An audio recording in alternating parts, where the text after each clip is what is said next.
Hi there. It's December 7th and time for Proverbs 7. Let's jump over there.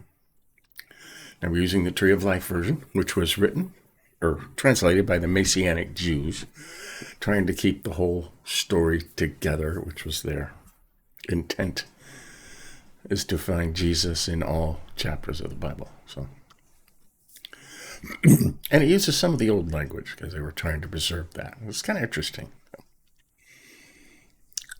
Okay, now this is about more exhortation to your kids, promiscuous relationships and stuff. He talks about this over and over again. My son, keep my words and treasure my mitzvot within you. Keep my mitzvot and live commandments, instructions. Okay. My teaching is the apple of your eye. Bind them on your fingers. Write them on the tablet of your heart. Say to wisdom, you are my sister, and call understanding your relative. Right.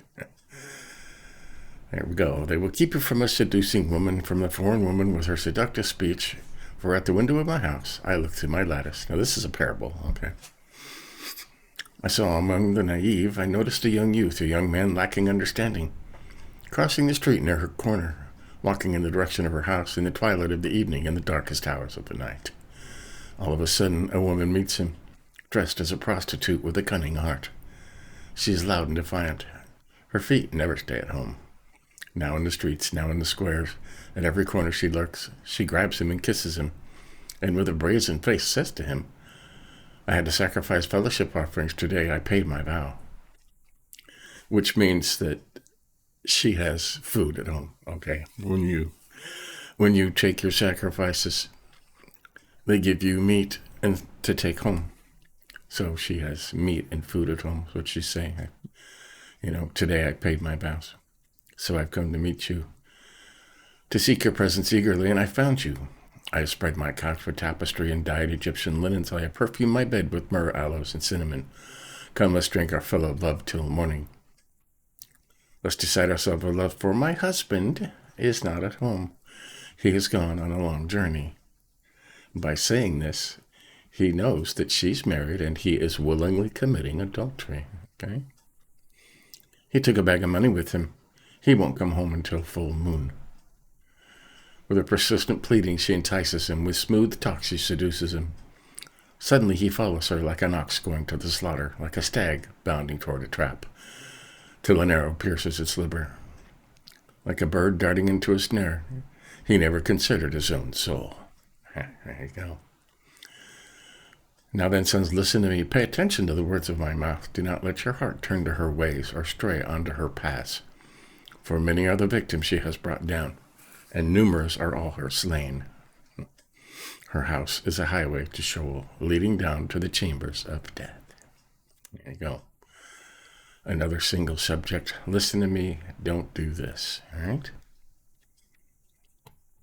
And we can look at some of the notes in our Geneva.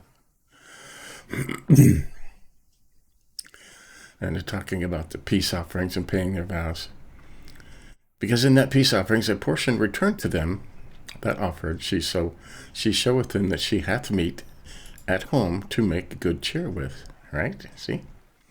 Or else she would use some cloak of holiness till she had gotten him in her snares. Okay? Which declare that outwardly will seem holy and religious because they may the better deceive. And also thinking by observing ceremonies and offerings, they make satisfaction for their sins. Right? Okay. Trying to tell him, I'm a good person. Right? I love the notes in the Geneva Bible. He describes certain conditions which are peculiar to harlots. Okay, now prostitutes and harlots back in that day, you could tell them because they dressed a certain way, they cut their hair in a certain way, and they talked a certain way. Okay.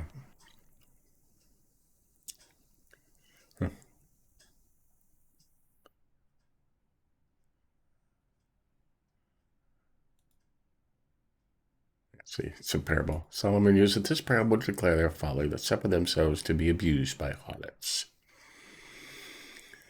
Right. Wow. Oh, hey, there's another one with a bag of silver in his hand.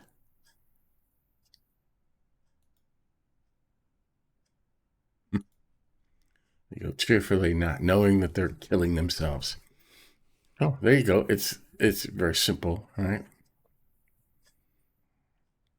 One subject again in a parable. You have to remember back in those days there was really nothing to do if you weren't working or in the synagogue, right? So, you know, they had other means of playing, you might say. Okay, they didn't have TVs or news or shows or games or stuff. But yeah. So there you have it, a simple lesson, right? Stay at home, right? Stay at home, study the Bible. So there you go. That's Proverbs 7 for December 7th. Stay tuned later today. I think we're on day 342. Yep, 342. And we're in Romans, so it's a very important book, okay? Written to the Romans, which is very similar to what we're going through now in our government. So stay tuned for that. Give us a like if you think about it. But until later, we'll continue. See you then.